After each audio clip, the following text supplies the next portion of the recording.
Hi everyone, I'm Natalie, founder of Talent Collective, and I'm here with my co-founder. Hi, I'm Krista Tan, co-founder of Talent Collective. Yes, and we are the host of the Hire Her podcast, where we bring on inspiring women in talent acquisition and people operations. Today we have our amazing guest, Erica Rooney. She is a powerhouse in leadership, gender equality, workplace culture, and she's held a very successful HR executive career in the tech industry, most recently Chief People Officer. And now she is a founder and writer of many things. She is best-selling author of Glass Ceilings and Sticky Floors, which we're very excited to have her be speaking on that very topic at our upcoming Talent Sphere Summit. But she's also the host of a podcast with the same exact name, so look for it accordingly. And then founder of HIREHER Collective, a digital community designed to empower women to advance their careers. So without further ado, I'd love to introduce or turn it over, to you, Erica, and have you kind of expand on your background and journey to getting to this place. Yeah, awesome. I love it. We've got the Talent Collective, we've got HIREHER Collective, we've just got all the collectives, which is incredible. But no, I've been in HR for a long time, but I started out in health and wellness, and that red thread was just that I really loved helping people. And so it started out by helping people meet their health and wellness goals. I very quickly hit my first glass ceiling there where they told me, you're not going to make any more money here. So you got to figure something else out. I pivoted into HR, and then I very quickly climbed the corporate ladder and got into the C-suite. And I've been in all industries: tech, manufacturing, healthcare. I've done private equity. I've led mergers and acquisitions. The one thing I know about HR is it is a wild and crazy place to be. Like, I don't think I know anyone who's like, I'm going to be in HR when I grow up. And then they do that, right? We just find ourselves here. But I loved it until it didn't work for me anymore. And I really wanted to take all of my energies and focus on helping other women climb the corporate ladder, grow, connect, but also not feel like they were burning out or sacrificing their sanity to do so. And that's what I do today. Awesome. And it seems like you're also a very notable speaker. You've been at South by Southwest, part of Chief. You've held some speaking engagements. And you're going to be with us. So is this also a part of your side hustle where you have lots of different things that are part of your career? Girl, yes, I got multiple revenue streams. I tell people, like, I got dollars coming in all directions, right? But I do a lot of speaking as part of that, and it all works together. But I love to go out to different corporations and associations and talk to them about gender equality, but also about the limiting beliefs that are holding women back, and how we can really give women those tools to shatter some of those internal beliefs that we might not uncover in a resume.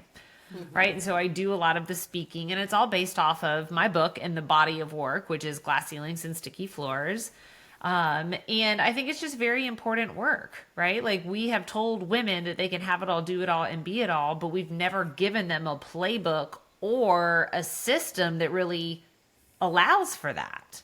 And so women are having to redefine what that means for them. And so I go out and I speak with women's group, and I help them kind of let go some of the things like perfectionism and put down the imposter syndrome so that they do apply for the job instead of saying, oh, I don't meet 100% of the criteria, I shouldn't do it. You know, we're taking ourselves out of the game, right? We're saying, no, I already lost and we haven't even played yet. And so that's a lot of what I do today, but the speaking and the book are a piece of it. The podcast is another piece. And then I really try to bring people into the collective. So really, because I believe there's power in numbers too, right? Like, it's like an army of women when we show up and we're like, you just got laid off. Like, I'm going to get you a connection. I'm going to review your resume. It's like all hands on deck until that person gets their next gig. And I just think that's so cool. And that's just the power of women. Yeah. I had noticed in the prep notes that one of your feedback for people was to always, have a side hustle. And so I wanted to make sure we knew all of the different things that you were doing. Maybe it'll inspire somebody to come up with a similar concept of their own. So on the topic, well, let's drill down a little bit. So is there a specific, serious challenge that you face in your career or personal life that you'd be comfortable sharing with the audience? And I'd even love to take that a bit further and say, what was, a piece of advice from the book itself that maybe you used in this scenario or challenge? Oh gosh, there are so many stories, but I think the one that really stands out to me the most is there was a story, I should say, let me paint the story for you. I had pitched this idea as a new way of working to a leader of mine, and it was somebody that I had really trusted and respected. And I had really big hopes for this idea, and it would change kind of the organization and how we were structured. And it was really exciting. And if I played my cards right, it would elevate my role into a higher leadership level position.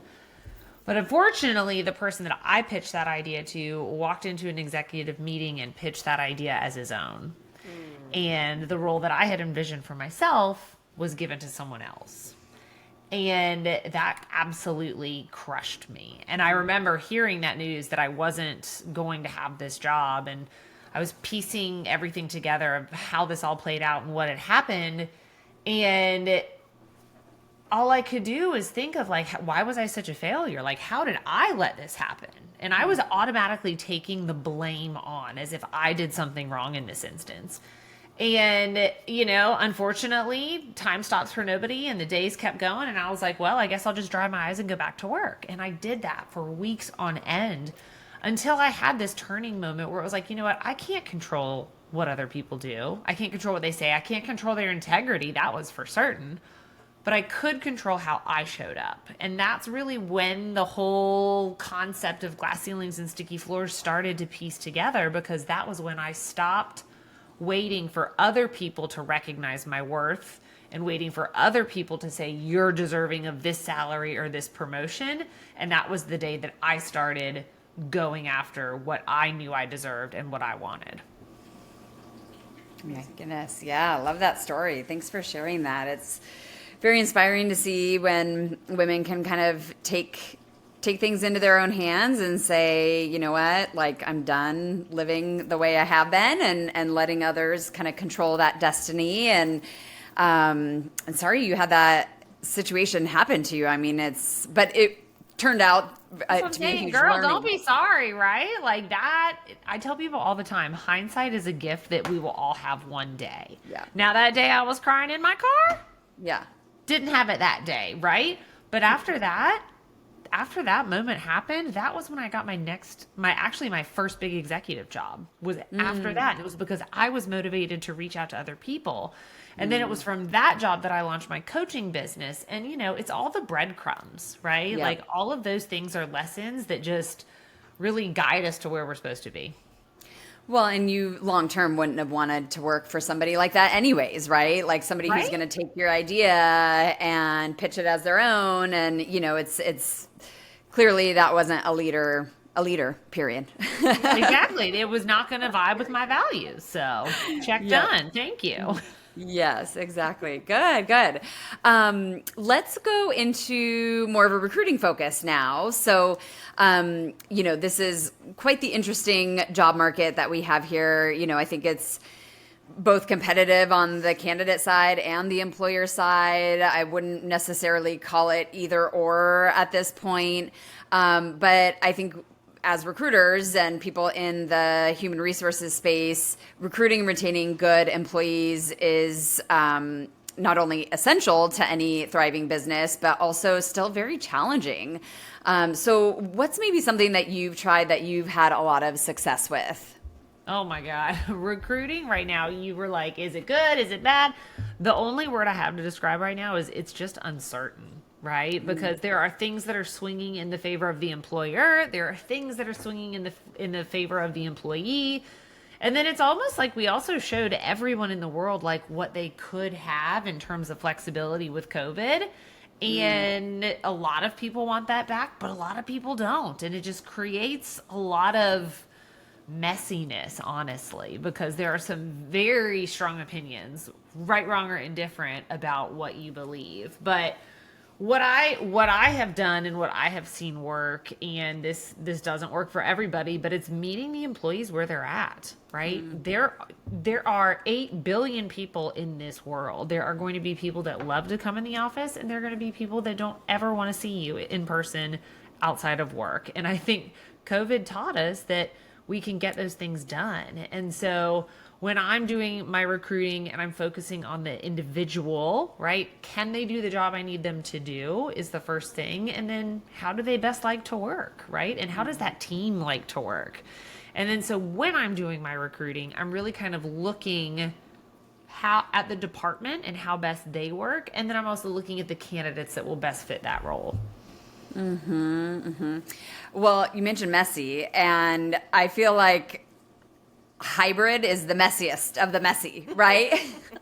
Because there's just so many factors of how do you keep, one, the balance between going into the office, being at home, days a week, Well, office that's what I was going to say. First of all, location. what's the definition of hybrid, right? Exactly. Maybe it's once a quarter. Maybe it's 4 out of the 5 days. I don't know, So that alone makes it so ambiguous. Well, and different people want different things from that, right? And then, but that might not work for the team, but that might not work for the company. There's so many dynamics there, but then also having a culture, right? How do you build a culture around that, being that some of the people are in the office, some are out, some are a blend, there can be just so many nuances to that. Are you finding any, I don't know, best practices with keeping a strong culture in, kind of this hybrid, messy situation we have? I am a big fan of listening to your people. I've always been a fan of talking to your people. I really cringe and it gets under my skin when I hear top decisions being made like this only in the executive level because people have a belief that this is the best way to do something. And so I prefer to ask the talent, hey, what are you guys thinking? If we were going to do hybrid, what would that look like for you? And then we try to find a middle ground. And again, of course, it's going to depend on the size. I've seen smaller organizations, it really works when they pick 2 days out of the month as a company to say, hey, we're going to come in on Tuesdays and Thursdays, but just be here for the core hours. Those core hours are between 10 and 3. That allows for all the flexibility that parents need for childcare pickup. And if you miss a Tuesday or Thursday here or there, it's not a big deal. But when you are recruiting and or when you are the recruiter, right, be very specific as to what those hybrid boundaries are and set those expectations very clearly, because nothing is worse than getting so far on in the process and someone's different of hybrid is so wildly different from yours. Yeah, love that advice. Thanks for that. I heard someone once say that they define hybrid for them as coffee badging, where they just go and they book meetings to meet up with, Have coffee, hang out. Yes. So they got their badge requirement done, but they just go and have coffee with their friends at work and then stay for an hour or two and go back home. So, people are doing it, but are they really doing it? Is Correct. It really So again, know thy culture, and I think the more transparent you can be about it and the more accountable you hold people to it, the better it is, right? It's when you start getting into this very ambiguous land of these are the days you're supposed to be in, but we don't really do it that way. Then that's when you just see it start to get floppy. People like boundaries, they like rules, they like expectations that they can follow. They may not like what those are, but if they are clearly outlined and they can be followed, people appreciate that. Yeah, kids really need structure. 100%. They actually like structure, whether they actually like it or know that they like it. Yeah.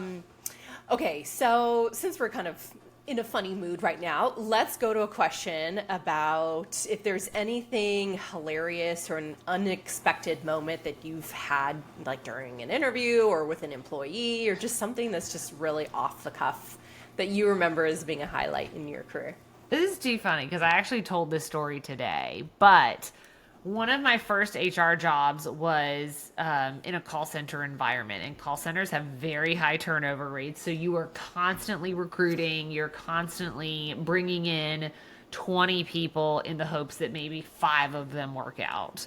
And so my manager that I was doing all of the recruiting with, we would have a system that, would say like, okay, yes or no, or we're really into this person or not. And the signal for I'm done with the interview was a simple tap of the pen on the table, right? Because we all have our pens. This is pre-COVID, so nothing was over Zoom. We were all in person, right? And we'd all be sitting there. And, he knew the rules of the road in HR. Like, we've got to have the interview. We've got to ask certain questions and make it all standardized. And this one woman showed up, and she happened to be wearing a bathrobe and her hair curlers in her hair. Oh my And goodness. I will never forget. We both sat down at the table, and all of a sudden I heard tap, tap, tap, tap, tap, tap, tap. And I said, James, we have to give her more than 2 minutes, okay? Yeah. And so we had the interview and we cut it short, but that was always one of my fun, interviewing stories, because you get all kinds in HR, and you get all kinds in interviewing. And I tell people one day I will write a book where it's just like, you can't make it up, and there will be a whole section on recruiting. Yeah. Someone who was on a previous episode of Hire Her said that an interviewer came in their bathing suit, bikini. Like, there's just been all sorts of interesting stories. So you should just put out a Google form on LinkedIn and have a bunch of people submit their chapter or their story, because you'd get all sorts of stuff. I mean, it's like, are we done with the whole catfishing, interviewing and catfishing? That was like a big thing in COVID that caught us all by surprise. And it's like, it might still be happening. I don't see it as often, but are we still catfishing? I don't know. I mean, I haven't heard that in a while either. So maybe that's a thing of the Either past. that, or they're all just getting so good we're all getting scammed. Yeah, exactly. Let's move on to talk about women in leadership. So what do you think are some of the qualities that are essential to women in leadership, and how can women go about cultivating those qualities? Ooh, I think you got to be courageous is the first one. And that's not one I think that most people just like throw out there, but to me it makes total sense, because it's hard, right? Like, we're all still expected to be these wives and mothers that have it all together and go to the PTA meetings and throw the perfect birthday parties and be the badass executive. And so you have to be courageous to put some of that down, right? Some of the shoulds, like I should do this, this, and this, and I should do that. Like, we have to be courageous to put some of that down. We have to be courageous to stand up to the people who say these biased comments about like, well, who's watching your kids while you're at work? That's so weird. And don't you feel guilty about that? No one asked my husband those questions. Yep. So courage is one of the biggest ones. I think you have to be growth-minded is the biggest one. And I see a lot of women falling short in this space right now with AI on the rise. Like, there's a study out of Harvard that shows that women are 25% less likely to lean into AI. And unfortunately, fortunately or unfortunately, right? AI is the wave of the future. The unfortunately piece is that it's coming for us. And if you aren't going to lean in, the pay gap is going to be perpetuated. The leadership gap is going to be perpetuated. The confidence gap, et cetera, et cetera. So you definitely have to be growth-minded and future-focused and resilient. If I've learned one thing, when you're the higher up the ladder, the farther you have to fall, right? And there are a lot of big falls, and there's a lot of big mistakes that you learn along the way and hard lessons. And so having that resilience, I think, is really key. You mentioned the shoulds, shoulding on yourself. Yep. I have a question about this that I'm curious, and maybe both of you could answer. So I was recently dating someone that had no problem with shoulds. Like, I explained to him this concept of like, you shouldn't should yourself, right? Yeah. Like, society or says other people. I should do this. Yeah. Right. Or and I see in my own life and past that telling myself I should or shouldn't do something, it creates almost, there's like a weight to it, right? Like you're putting a lot of pressure on yourself for one thing, or you should eat this, or you shouldn't eat that, or you should be what have you. Do you think there's gender differences, or have you all seen gender differences in that? Because he was like, well, yeah, I like, and we were talking about food, you know, health and nutrition and whatever. He's like, I don't see a problem with telling myself I should eat these things or, you know, have this routine. So have you seen any gender differences in your own life of it being okay for men and they don't feel weighed down by it as much as women do? I don't know. I think they have different shoulds. Right? I should be a good provider. I should be the main provider. I should be the breadwinner.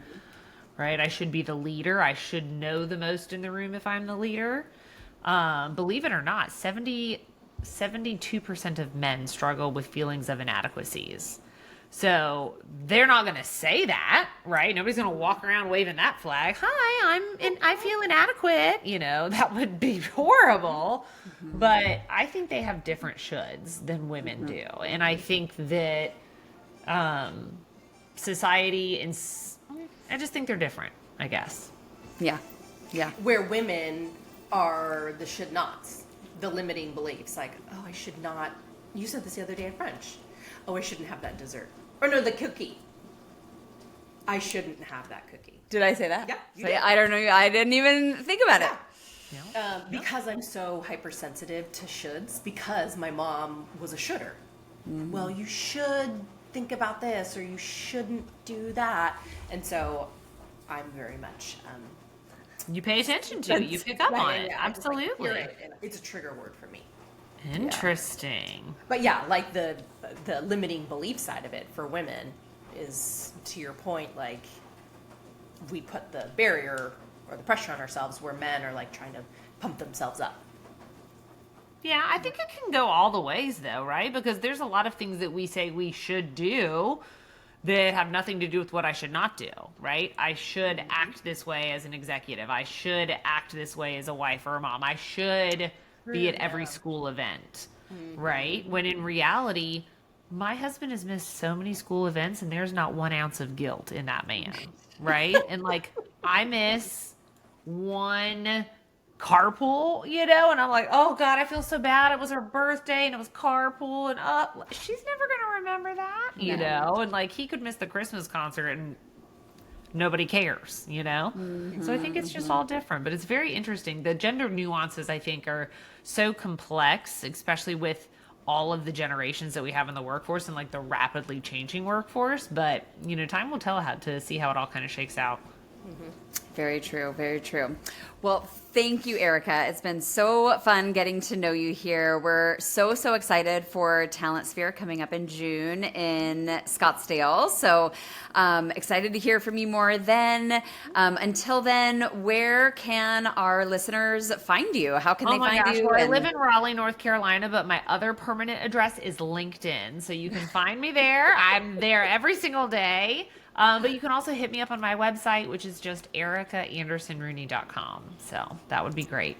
Amazing. Well, thanks for your time today. It was a pleasure. And for everyone out there listening, feel free to like and subscribe us on all the places that you get your podcast. But we're also on YouTube and LinkedIn ourselves. And we look forward to next time. Thanks again, everyone. Bye-bye.